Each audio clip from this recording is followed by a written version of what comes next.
Love this car, love this car, love this car, already in love.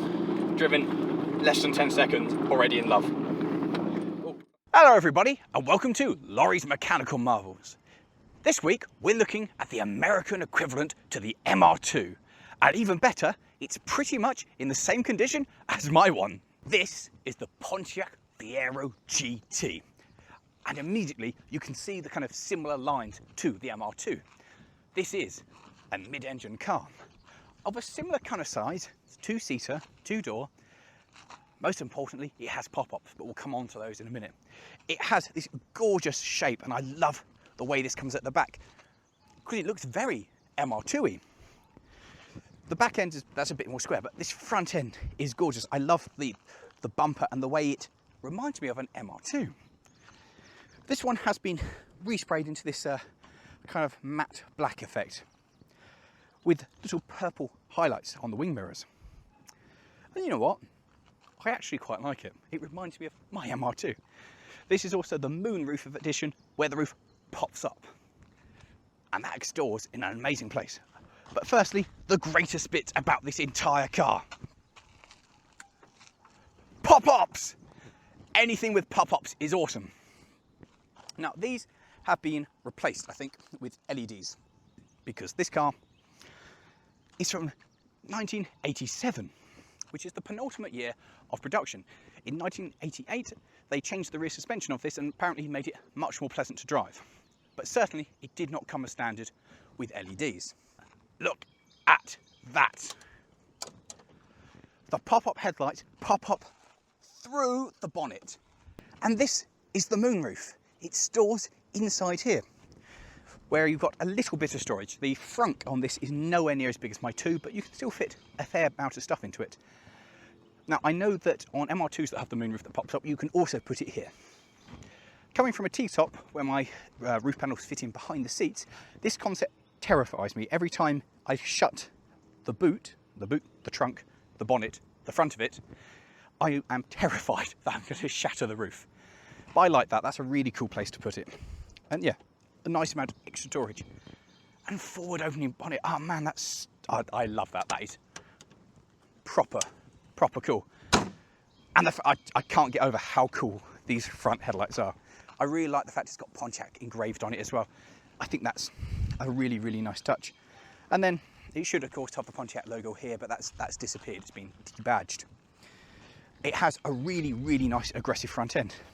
The wheels are quite similar to those that on my ill-fated first MR2. They kind of resemble that. In fact, they're remarkably similar, and I'm sure Jayemm on cars will kind of agree. There used to be a window panel here, but that's now been deleted. I actually would much prefer it if there was still a window panel there, and I don't like that at all. But apart from that, I'm also not a huge fan of these intakes on the side. They don't look like they're meant to be there.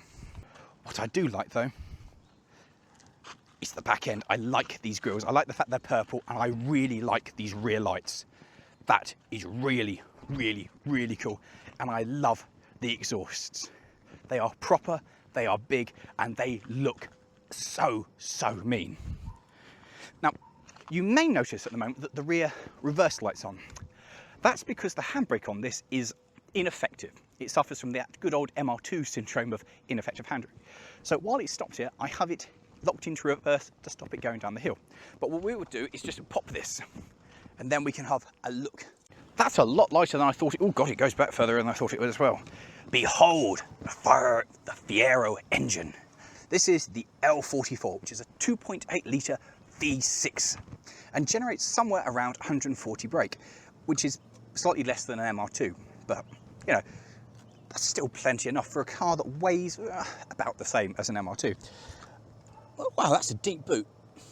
So boot space looks less than the MR2 in lengthwise, but it's definitely a lot deeper than the MR2. I don't know if you managed to get a suitcase in there, but it's still, yeah, fairly sizable. I quite like the way that pops up like that. Although, just like the MR2, it's totally impractical to actually work on because it's mid-engined and a massive pain in the backside. All in all, though, that's quite an attractive rear end. I feel that when this is shut, that's the big difference as well, isn't it? It's one panel. On the MR2, we've got two. So this is just one panel that does both. I feel like this needs a wing to break up this space. The space here looks very bland, and it's definitely, it looks like it's like an aftermarket panel. There looks like there should be something on there, and there isn't. I think it needs a wing. It definitely needs a wing or something. Maybe like a massive American flag or something. There's something missing there.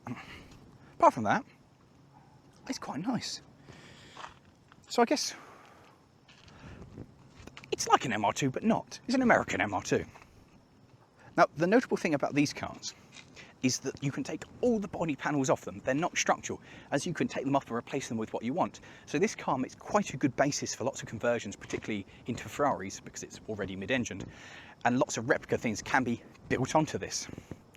Which frankly, I don't know why you do, because I think this is absolutely awesome as it is. So let's go inside. Immediately, this one shows some sign of wear. The seat is slightly worn, especially on the bolsters as you swing yourself in. But I do really like the little Fiero logo stitched into the seat, and that's still there. God, it's low. It's just like an MR2's. I like that. That's for the mirror in the centre to adjust the mirrors, and then windscreens are there. That seems a weird place to put that. Nice little ashtrays there, that's cool. Leather-clad steering wheel, or kind of leatherish, that's kind of cool. I love the logo in the middle with the horn that doesn't work. Sweet. I love this dash. I love the speedo, I love the rev counter, I love the fuel. Everything about this dash is just gorgeous. And I like the extra little dials over there. It's really, really pretty. I really like down here, I've got the addition. It really feels like an addition, the way it curves out of the dash. I really like how the dash, it feels very space age, the way it's been added, like dropped in. I like that a lot. That is definitely an aftermarket unit put in there, because that does not fit. We'll just cover that back up and pretend it's not there. This is an anti-theft device. If you can't see the radio, you can't nick the radio. Very important. Heater system here, as you'd expect. The visibility out the back, really good. Oh, red lights as well, that's cool. Yeah, working a very little up there. And of course, no roofing at the moment. Ugh. That's a bit, the roof lining might need cleaning and doing with. A couple of cracks on the dash, but nothing too serious. We have speakers built into the front as well. That's really cool. Do you know what? I really like being in here. This is a really, really cool car. And this drive position feels amazing. On the door cards, I really like, again, more door Fiero logos there and here. I quite like the giant pull handle. It's really nice. It feels like a really nice twist on the MR2. I really like this car. I'm really impressed with it. But I suppose the real test is, how does it drive? Whoop. Take the foot off the clutch and it moves.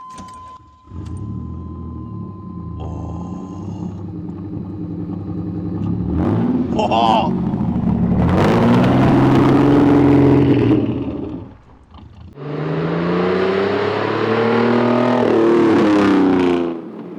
So, immediate thought, it does pull rather to the right when you brake.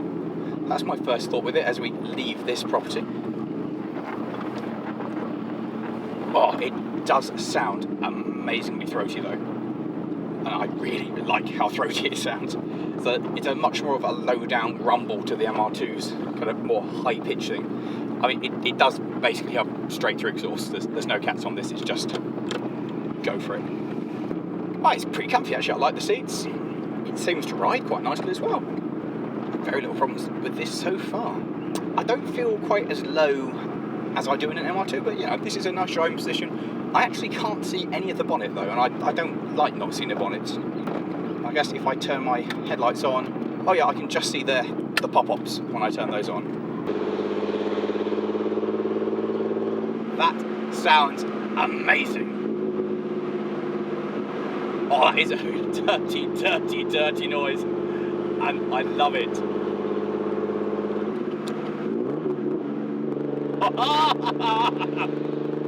Oh, that is magnificent.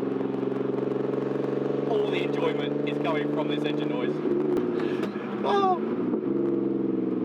a nice little pop as well. Oh, what an engine! It's quite. It feels like there's a nice amount of power there. Maybe not as rapid as say the MR2, but there's enough there. It feels quite good. And accompanied with that amazing noise, you get a fantastic grin factor when you put your foot down in this. It's brilliant. It's absolutely brilliant. Now, we're approaching the evening, and I'm now driving through a residential area, and I'm very aware that it might actually be too loud. Yes, I know there is such a thing as too loud. This reminds me of the BMW that me and Jayemm on cars had, Callisto. It's kind of got that sound of just pure, unadulterated rage, and it's magnificent. Oh, this would upset all of your neighbours all of the time, but it'd be well worth it. Now, if we came across a good condition one of these, I imagine it would actually be a really, really nice place. There we go, that's first. Gearbox isn't brilliant. Getting it into first is way over here, and you have to kind of feel it really clunk over. It's not smooth. From second, third, fourth onwards, it's quite pleasant. And I'm really happy that this is the manual gearbox. I would not be enjoying this anywhere near as much if it was the auto. And listen to that popping behind me.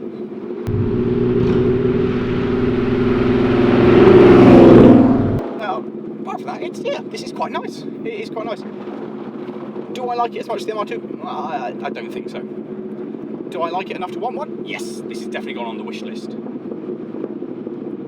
This is cool.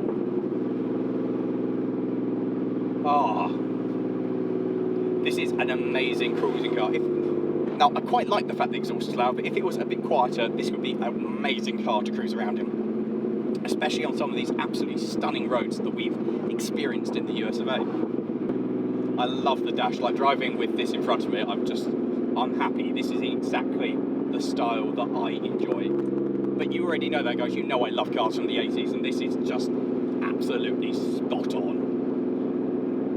I really want to find a really pristine version of this now, and I'll go in a pristine one and see what that's like. And I would love to borrow one and take it on a road trip. I want to go on a road trip in one of these cars because it's magnificently wonderful. It's lovely. It's a really nice thing to drive. It feels really nice. The way it handles is really, really nice. I mean, I think I prefer the MR2, but I have only just got into this, and this is... Yeah, the steering feel is nice. The suspension's nice. The ride is comfortable. It's not too stiff, but you feel like you could actually throw it around a bit and have a bit of fun. It's definitely not as rapid as the MR2, despite having the V6. It's not got the same snap you back, but the noise is superb. That was good. It shifts well. The power from the engine, it doesn't feel underpowered. It shifts nicely. I enjoyed that. I mean, for the petrol heads amongst you who like going fast, you'd be screaming, this needs a bigger engine in it. And I know the owner has had plans to put a larger engine in it and give him a bit more oomph. For me personally, for a cruising car, it's not needed. This is pretty much perfect. I am somewhat disappointed about the gearbox. The gearbox is... First and second are horrific. They're very, very hard to get into. The noise is fantastic, right? But I wouldn't want this on my car. It's really good fun driving this around first, but you get the feeling that you'd get bored of it quite quickly and it would become, you know, maybe not too pleasant. It might be a little too throaty. The noise I'm thinking of this isn't performance machine, I'm thinking truck. And personally, that's not a bad thing, but I can imagine for a lot of you guys, this is not the sound you want your sports car to be making. I want one of these. I really, really want one of these. Well, I love this. I'd really like to drive like one that's in slightly better condition, because this is a little tired in places and it is a little too loud for my taste. But the basis of the vehicle I'm very much sold on, and I really want one of these. It's on the list of vehicles to try and acquire out here in America. Yeah, and then do it up and drive it around. Maybe make it a bit more powerful, but it makes a very good cruiser. They did do a T-top version, which I'd be way more sold on, but they only did 1,000, so the chances of getting hold of one of those, quite unlikely. Still, I hope you've enjoyed this review, guys. Please like, subscribe, leave a comment, and share it amongst your friends. And if you've enjoyed this, how about clicking over there for another one of my American reviews?